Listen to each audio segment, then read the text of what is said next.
Hello friends, आज के video में मैं लेके आया हूं ऐसे क्वेश्चन जो देखने में तो काफ़ी कठिन होते हैं परंतु बनाना उतना ही आसान होता है। और वो ट्रिक क्या है तो इस वीडियो को शुरू से अंत तक देखने के बाद आपको खुद ही समझ में आ जाएगा। उससे पहले इस वीडियो को आप जितना हो सके अपने दोस्तों में शेयर कर दें और इस वीडियो को लाइक करें। तो अब मैं इस वीडियो को शुरू करता हूँ। दोस्तों, आज का हमारा पहला प्रश्न है √29 minus √27 comma √23 minus √21 comma √17 minus √15 comma √15 minus √13 में सबसे बड़ा व्यंजक कौन सा है।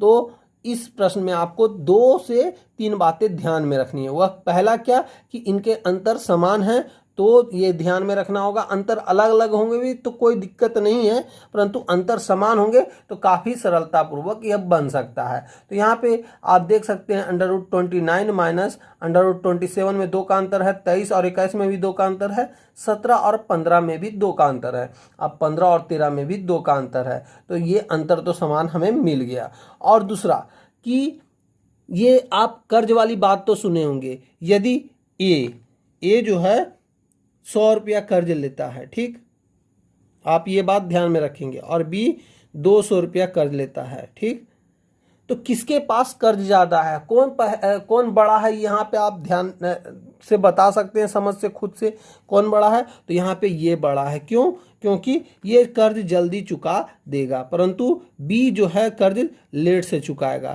तो यहाँ पे वही बात आपको ध्यान में रखनी है, ठीक। कर्ज किसके पास सबसे ज्यादा है तो 29 माइनस 27 के पास सबसे ज्यादा कर्ज है, तो ये सबसे छोटा व्यंजन हो जाएगा, ठीक। यानी कि √29 माइनस √27 ये सबसे छोटा हो जाएगा, ठीक, सबसे छोटा व्यंजक। और सबसे बड़ा व्यंजक कौन होगा? जो कम कर्ज में है। तो कम कर्ज में कौन है? इसमें ऑप्शन में दिया हुआ है यहाँ पे, तो यह है √15 माइनस √13, ये सबसे बड़ा हो जाएगा। तो इस प्रश्न का सही उत्तर क्या हो जाएगा? ऑप्शन नंबर डी, ठीक, यानी कि ये सबसे बड़ा व्यंजक हो जाएगा। तो दोस्तों देखिए आप कितना सरलतापूर्वक बना सकते हैं केवल देखते के साथ ही। यदि आपको यह प्रश्न आपको आंसर पता है तो वीडियो पॉज करके भी आंसर कर सकते हैं। आप हमारे साथ साथ आंसर भी करते चले। और देखिए इसमें दूसरा बात भी मैं बता देता हूं कि यदि ये यहीं पे बीच में प्लस होता, क्या होता? प्लस, ठीक, तो इसी का उल्टा आंसर हमारा आ जाता है। क्या? क्योंकि प्लस वाला तो हम सभी जान रहे हैं कि सबसे बड़ा होगा, तो यहाँ पे प्लस वाला कौन हो गया? तो 29 प्लस 27, क्योंकि इसके पास ज़्यादा पैसा हो गया। तो अब क्या हो गया? सबसे बड़ा कौन हो गया? तो सबसे बड़ा अब ये हो गया। प्लस वाले में ध्यान रखना होगा, प्लस जो सबसे ज़्यादा होगा बड़ा, वही बड़ा हमारा हो जाएगा, और जो सबसे छोटा होगा वही हमारा सबसे छोटा संख्या हो जाएगा, ठीक, यानी व्यंजन हो जाएगा। तो यहाँ पे ये सबसे छोटा हो जाएगा प्लस वाले में। यहाँ प्लस वाले में सबसे बड़ा कौन हो जाएगा? तो ये, और छोटा ये। और माइनस वाले में यहाँ पे आप ध्यान रखेंगे, माइनस वाले में सबसे बड़ा कौन सा होगा? तो सबसे छोटा वाला ही सबसे बड़ा होगा, और सबसे बड़ा वाला छोटा हो जाएगा। तो इस प्रश्न में बस इतना ही था। अब चलते हैं अगले प्रश्न की ओर। हमारा अगला प्रश्न दिया हुआ है √18 plus √17 comma √17 plus √16 √16 plus √15 √15 plus √14 में सबसे बड़ा व्यंजक कौन सा है। तो अभी अभी हमने बताया कि प्लस वाला में जो सबसे ज़्यादा होगा, जो सबसे बड़ा होगा वही सबसे बड़ा होगा, और जब जो सबसे छोटा होगा वही सबसे छोटा होगा। तो यहाँ पे सबसे बड़ा कौन सा दिखा जा रहा है? तो यहाँ पे सबसे बड़ा ये दिखा जा रहा है, कौन? √18 प्लस √17। तो हमारा इस प्रश्न का आंसर क्या हो जाएगा? Option number A, √18 plus √17। तो ये हो गया। और देखिए आप यहाँ पे देख रहे होंगे इसके अंतर भी समान है, परंतु किसी क्वेश्चन में आपको अंतर समान नहीं मिलेगा, तो उस प्रश्न को कैसे हम बनाएंगे वो भी हम दिखाएंगे। तो यहाँ इस प्रश्न में तो सबसे बड़ा ये हो जाएगा, और यहीं पे यदि √18 माइनस √17, यहाँ पे √17 माइनस √16 माइनस √15 और √15 माइनस √14 होता, तो क्या आंसर हमारा होता तो इसमें सबसे आंसर क्या हो जाता, हमारा आंसर हो जाता सबसे बड़ा वाला में √15 माइनस √14, क्योंकि कम कर्ज में कौन है, तो ये कम कर्ज में था, इसीलिए माइनस वाला में ये हो जाएगा, जो सबसे छोटा है वो सबसे बड़ा बन जाएगा, और प्लस वाला में क्या होगा, जो सबसे बड़ा है वही बड़ा रहेगा और सबसे छोटा जो है वो सबसे छोटा होगा। ये आपको ध्यान में रखना है। कर्ज वाली बात यदि आप ध्यान में रखते हैं तो इस प्रश्न को बनाने में कोई तकलीफ नहीं होगी आपको, और आसानी से आप बना सकते हैं। यही इन प्रश्नों का ट्रिक है, ये आप ध्यान में रखेंगे। और देखिए कभी कभी अंतर समान नहीं होंगे तो उसे हम कैसे सॉल्व करेंगे, आइए देखते हैं अगले प्रश्न में।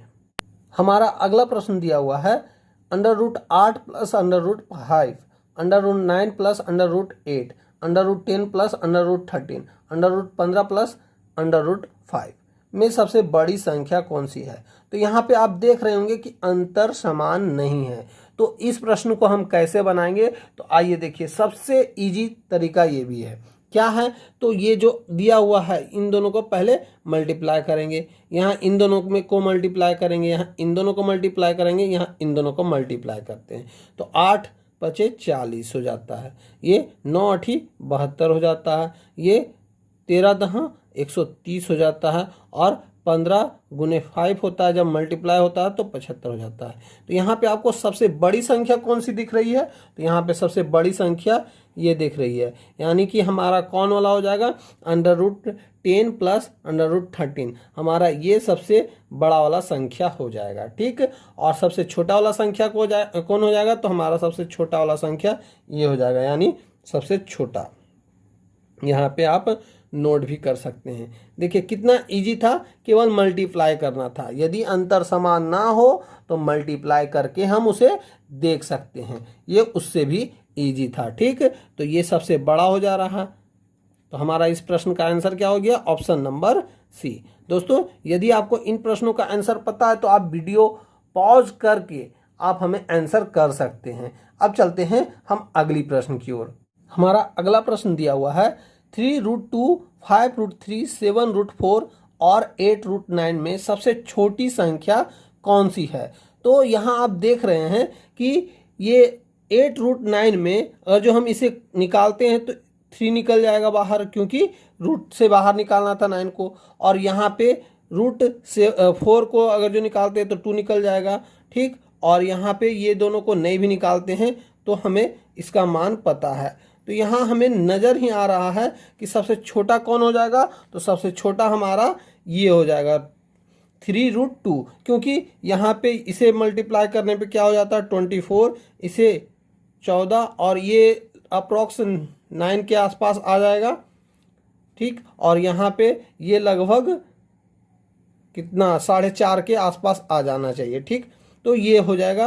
तो सबसे छोटा यहाँ पे कौन हो जा रहा है 3√2, यानी कि ऑप्शन नंबर ए इस प्रश्न का सही उत्तर हो जाएगा। दोस्तों आप भी हमारे साथ इन प्रश्नों को वीडियो पॉज करके आंसर करते चलें, और वीडियो के अंत में जरूर बताएं कि आपके कितने प्रश्न सही हो रहे हैं। अब चलते हैं अगले प्रश्न की ओर। दोस्तों हमारा अगला प्रश्न दिया हुआ है √2, उसके बाद दिया हुआ है √3 क्यूब में है, उसके बाद √4 के अंदर है, √6 के अंदर है, में से सबसे छोटी संख्या कौन सी है। तो दोस्तों इस प्रश्न को बनाने के लिए आपको करना क्या है, तो सभी का जो है घात वो पावर में लिखना होगा। तो यहाँ 2 का घात कोई नहीं है, लेकिन पावर क्या हो जाएगा 1/2, क्योंकि रूट के अंदर से बाहर निकालना है। उसके बाद क्या है, इसका पावर क्या हो जाएगा 1/3, इसका पावर क्या हो जाएगा 1/4, ठीक। और इसका पावर क्या हो जाएगा 1/6 का, ठीक। अब इन सभी का पावर का एलसीएम लेना है। क्या लेना है, पावर का एलसीएम। तो एलसीएम क्या आएगा 12 आएगा, ठीक। यहाँ पे मैं लिख दे रहा हूँ 12, ठीक। उसके बाद 2 से 6 बार में, ये 3 से 4 बार में, ये 4 से 3 बार में, और ये 6 से 2 बार में। अब जो जो अंक आया है 2 से 6 बार में, तो 2 का पावर 6 हो जाएगा, ठीक। और ये 3 से 4 बार में, तो 3 का पावर 4 हो जाएगा, और ये 4 से 3 बार में, और 6 से 2 बार में। तो यही पावर लिखना था, ठीक। अब हम जब सबका पावर लिख देते हैं तो अब सबके पावर को तोड़ते हैं। तो ये 2 का पावर 6 है, तो ये कितना तोड़ने पे आएगा, तो ये आ जाएगा 64। और ये दिया हुआ 3 का पावर 4, तो इसको तोड़ने पे ये कितना आएगा, तो ये आएगा 81, ठीक। और इसे हम तोड़ते हैं तो ये कितना आएगा, 64 आएगा, ठीक। और ये कितना हो जाएगा, ये 36 हो जाएगा। तो यहाँ पे आप देख सकते हैं नंबरों में ये 64 आ रहा है, ये 81 आ रहा है, ये 64 आ रहा है, ये 36 आ रहा है। तो सबसे छोटा वाला कौन सा हो जाएगा, तो सबसे छोटा वाला ये हो जाएगा, यानी कि हमारा ये √6 का जो 6 निकालना था वो सबसे छोटा हो जाएगा, यानी इस प्रश्न का सही उत्तर हो जाएगा ऑप्शन नंबर डी। और सबसे बड़ा पूछा जाता तो सबसे बड़ा कौन हो जाता, √3 का 3, यानी 3 को क्यूब के बाहर से निकालना था, ठीक है। तो ये सबसे बड़ा हो जाता। तो देखिए इन प्रश्नों को बनाने के लिए कितना इजी था, केवल देखने के साथ ही आप बना सकते थे।